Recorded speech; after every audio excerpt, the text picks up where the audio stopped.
The story is about two strangers who find themselves stranded in a place surrounded by snow-capped mountains with no way to escape. So how will they escape? How will they stay warm in this cold winter? And what happens to them in the process? Let's explore this story. At the beginning, we meet a beautiful girl named Alex. Her wedding is tomorrow, so she needs to get to New York as soon as possible. At the same airport, we see a young man named Toll, a doctor. He also needs to get to New York as soon as possible because he has to perform surgery on a patient. But they learn that the plane has already left, and another plane will leave tomorrow. Toll is talking to a girl about how they must get to New York at any cost. Alex overhears their conversation. She approaches Toll and tells him that she also wants to go to New York. So, we should book a private plane together and take the music with us. They go to an old man and book a private plane from there. Well, after this, they all board the plane and leave. The old pilot also has a dog. Everything was going well when suddenly the pilot's health starts deteriorating. Seeing this, Toll comes to his aid. But it's too late. As a result, their plane hits a high peak, causing the plane to crash. The pilot is killed in the crash. Toll, Alex, and the dog survive, but he is also badly injured. Toll then gets out of the plane and sees where they are stuck. Toll calls out loudly, but there is no one around. There are only mountains of snow all around. Toll then pulls the pilot out and buries him in the snow.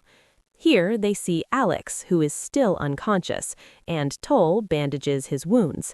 It was very cold here, so they light a fire here and rest for a while. The next day, Toll sees a plane passing by and quickly fires a flare gun to signal them, but the plane is too high and goes straight on its way. Alex is very worried because her wedding is the next day, and who knows what might be happening there. They hadn't even told anyone they were coming by private plane. Toll says, "We're completely stuck here now. Your mobile is broken and mine is out of network." Alex replies, "We can't just sit idle because we don't have much food to eat, so we have to walk and find a way out." Toll replies, "It's so cold outside. We'll get sick. So it's better to wait here for someone to come." The two wait for help for a few days. However, even after 4 or 5 days, no one comes to their aid. Alex retorts, "If we just sit idle like this for a few days, we'll die without even trying. We only have enough food left for a few days anyway, so we need to go out and see for ourselves." Hearing this, Toll agrees, but tells him, "Your wounds haven't fully healed yet, so you stay here while I go and see." Toll then sets out alone, but there was nothing but snowy mountains as far as the eye could see. After walking a long distance, Toll, exhausted, begins to return. But suddenly, his foot slips and he begins to slide down. There is a deep ravine below. But suddenly, Toll gets caught by some rocks, preventing him from falling into the ravine. Meanwhile, we see Alex listening to a recording on Toll's mobile phone. Suddenly, a dangerous wild animal appears. Seeing this, the pilot's dog starts barking at it and goes out to kill it. But the wild animal was dangerous and injured the dog, after which the wild animal starts approaching Alex. Seeing this, Alex gets very scared and quickly takes out her flare gun and fires it over its head, causing it to run away. Shortly after this, Toll also arrives. As soon as he arrives, Alex tells him about the animal and says, "I shot it in the head and it must not have gone far," meaning it must be lying dead nearby, so we should look for it. So Toll goes out to look for it and finds the animal a short distance away, which had already died. Toll brings it in and cooks its meat. It was a good meal after a long time. They hadn't eaten such good food in a long time, so they put their leftover food in their bags so they can eat it later. Then Alex says, "We should go down this cliff. Maybe your phone will get network there because that's our only way out." But Toll says, "No, that's not possible. There's no way we can get network here, because this place feels so far away from the world, and if we go out, we might freeze to death." To which Alex says, "That it will still be fine. It wouldn't be like we didn't try to get out of here. And yes, how many days can we survive here? 15 to 20 days at most, because we don't have enough food left. That's why we should leave. But Toll still doesn't want to go, which leads to an argument between the two, and they both fall asleep in anger. The next morning, Alex gets up early and, taking the dog, starts to look for help. But there's nothing visible outside except the icy rocks. But still, a false hope sets in. We see Toll, who now wakes up from sleep and sees that Alex is not here.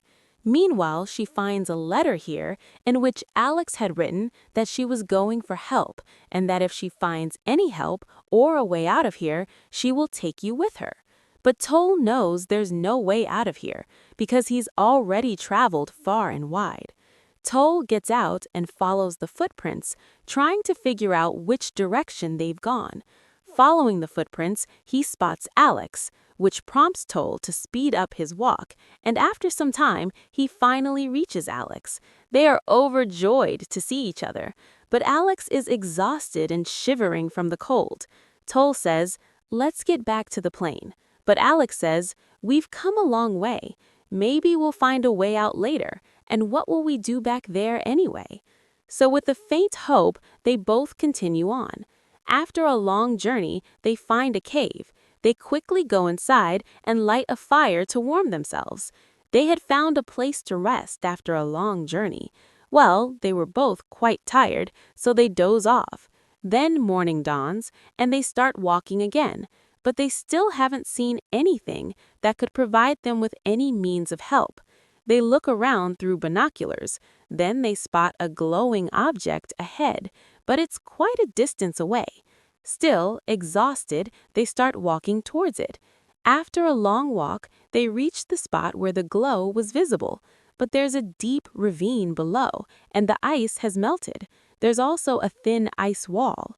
Toll says that if they slip from here, they'll fall straight down, and slipping on ice is a common occurrence anyway, so they shouldn't go further.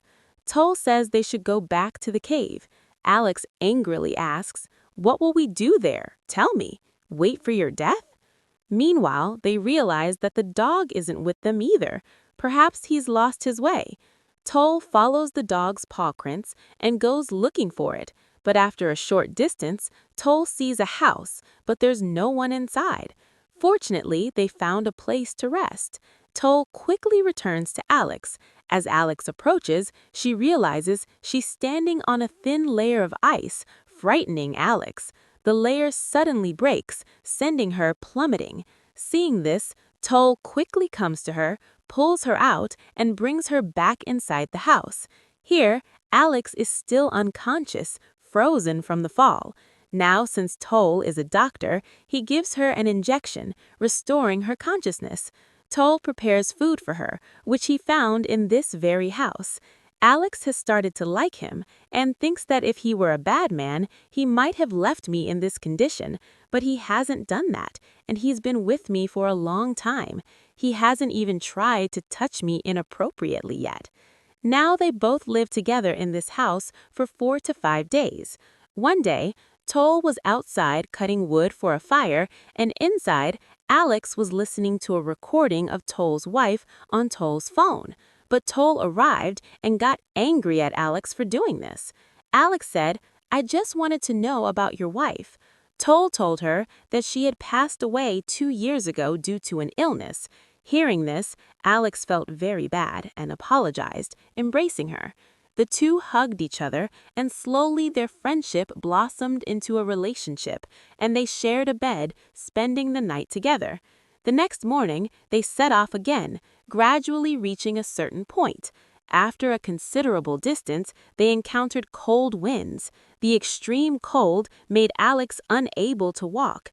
Toll fashioned a wooden plank, laid Alex on it, and began walking. They were accompanied by the dog, who was perhaps hoping that one day he would escape.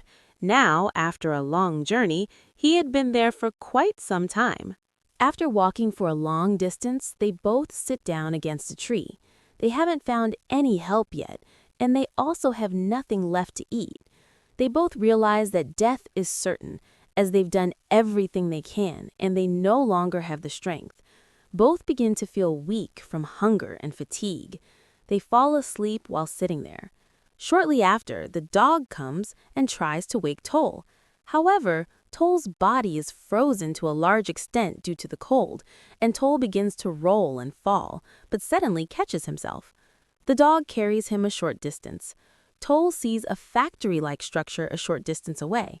Toll quickly comes to Alex and urges him to continue. After a long day, they have found a new hope of getting out of here. A different kind of smile appears on both their faces. With a last-ditch effort, they begin to move forward. But Toll's foot gets caught in a trap, causing Toll immense pain. Alex quickly approaches and tries to free it from her foot, but the trap fails. Toll tells her to go away and get help. Poor Alex, exhausted and weak from hunger, somehow manages to reach a road. Just then, a large truck approaches. Alex stands right in front of the truck, hoping to stop it. Alex is so weak that she collapses and faints. The truck's owner stops the truck. The scene then cuts to the hospital. Toll quickly enters Alex's room and they laugh and talk. Meanwhile, Alex's fiancé, whom Alex is about to marry, arrives. Alex tells her, "If Toll hadn't been with me, I wouldn't have survived," for which the man thanks Toll. Toll now understands that their journey ended here, because Alex's life is different from mine. Although both were deeply saddened by the separation and their hearts even beat for each other, the situation was such that they remained silent and Toll left. Days passed, and Toll, heartbroken, continued his medical practice. Meanwhile, Alex was also missing Toll. So one day, Alex called Toll, but Toll ignored her call, fearing that his departure would create a rift in their relationship. As time went on, Alex sent Toll some images. Seeing this, Toll began to miss Alex even more, and he called Alex and they promised to meet again. Finally, they met at a restaurant. Alex asked, "Why didn't you answer my call?" Toll replied, "Because I don't want you to miss me. I'm trying my best to forget you. And yes, I'm married, and you must be married now too." Alex softly replies, "I broke up with her, and I only love you because you're the only one who understands me. I've never met a better person than you in my entire life." Toll replies, "Alex, I'm sorry, I'm married, and so what if my wife is gone? But I still love her." But the truth is, Toll loves Alex with all his heart. Then they leave the restaurant, embrace each other, and then they go their separate ways. However, their hearts beat only for each other. Tears welled in their eyes, and then